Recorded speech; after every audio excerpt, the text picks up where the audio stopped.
Okay, here we've got a very easy Core 1 graph sketching question.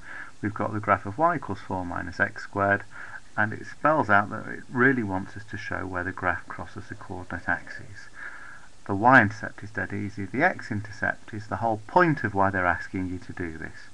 So think clearly about how you get the intersection of the axes, in particular intersection with the x-axis, and get those bits right, because this is nearly a re-entry point, except the x-intercepts we've got there need to be the limits we use for the integral.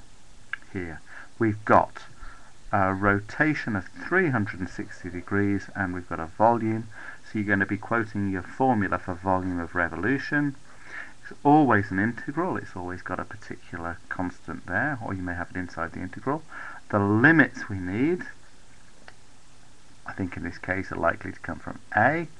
We're rotating around the x-axis, so therefore we need d something at the end, and there are two versions of this formula, one ending dx, one ending dy. Quote the correct one with the correct limits, and the thing inside the integral will either be y squared if you've got a dx, or x squared if you've got a dy. Whichever you're using, it comes from here. Okay? And if you have to square something, square it up properly.